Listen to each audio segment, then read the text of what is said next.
In the lore of Guilty Gear, Happy Chaos is a godlike being who finds the concept of perfection boring. He wants drama. He wants a struggle.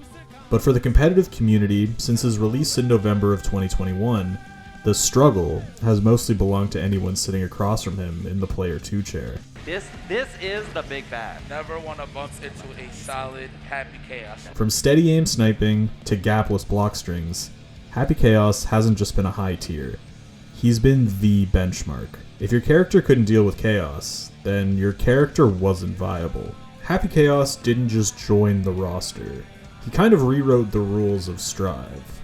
He turned a game known for high committal strike-throw mix-ups into a resource management shooter. For over 4 years, he's been the undisputed final boss of the pro circuit. Today, we're charting his journey from a broken zoner to a terrifyingly consistent rushdown specialist, and looking at the massive Strive 2.0 update that might finally change his drama into a tragedy.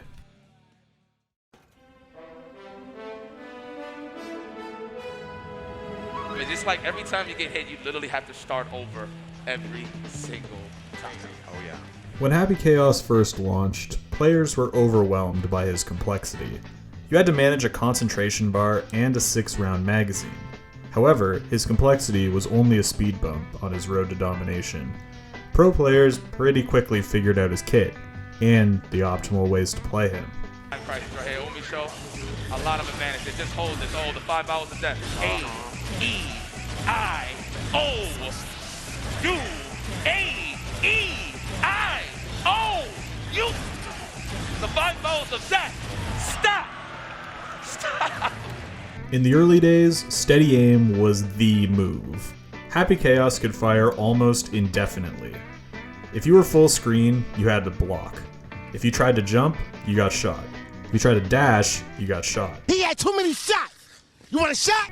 It created a full screen jail where the opponent would eventually just succumb to chip damage or mental fatigue. Because his bullets caused guard crush, you couldn't even use faultless defense. Pro players like Umisho demonstrated that Chaos could win an entire round without ever letting the opponent reach mid-screen. Resources on, IVs from Razzo. Oh man, now we have one. Most players hated Happy Chaos at this time, and if you ask a casual Strive player about the character, there's a good chance they will bring up the full-screen oppressive steady aim zoning. It was a dark time for the meta, leading to the first major round of nerfs aimed at his concentration recovery. Arc System Works eventually hammered the steady aim playstyle into the ground.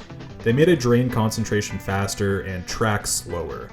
Most characters would have died here, but Happy Chaos, he just moved closer.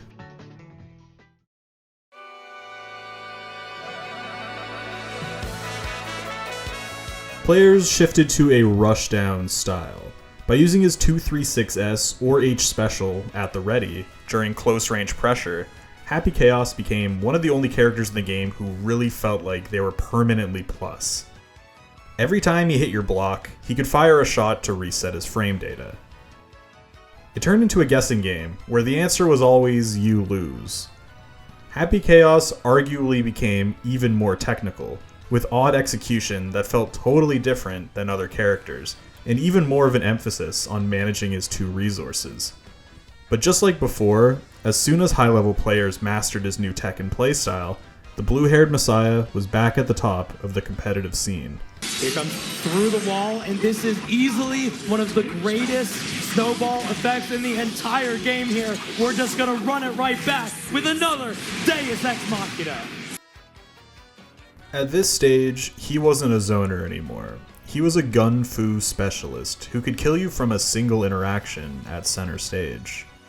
This era saw the rise of players like Jack, who pushed his technical execution to levels that looked like Taz footage. Playing against Happy Chaos, while not as oppressively unfun as his Giga Zoner days, felt like you were always fighting an uphill battle. His gun allowed him to convert off any hit, anywhere on the screen, and usually lead to a wall break. He had unseeable mix-ups, obscene block pressure, and yes, could even still zone you out full screen. Yeah, and this snowball is getting bigger and bigger, Nostro. First round was so quick. Jack looking like he's not sweating at all, controlling the pace of the matchup fully. Bails another 50 just to spend with another shot. We break the wall. Here comes one game up. Now we stand at the precipice of Strive 2.0, launching April 9th. This isn't just a patch, Arxis is calling it a reconstruction. Looking at some of the teaser footage, Happy Chaos seems to be getting a new special move involving portals. Looks like he can fire a shot into a rift and have it emerge from a different angle. This could possibly add a set play layer to his game. Instead of just firing directly at you, he can set up cross-ups or overhead snipes while he's busy dashing in. It also looks like his curse ability is now blockable.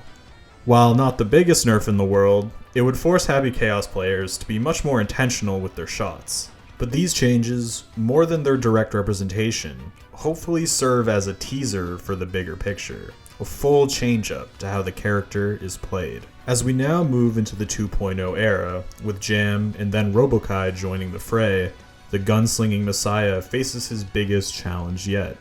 Will he remain at the top of the food chain, or will the reconstruction finally bring his reign of terror to an end? One thing is for sure, Happy Chaos wouldn't have it any other way. Thanks for watching this deep dive. Which version of Happy Chaos did you hate fighting the most? Let me know in the comments, and if you liked this video or found it entertaining, drop a like and a subscribe. It helps out way more than you think. I'll see you in the next video.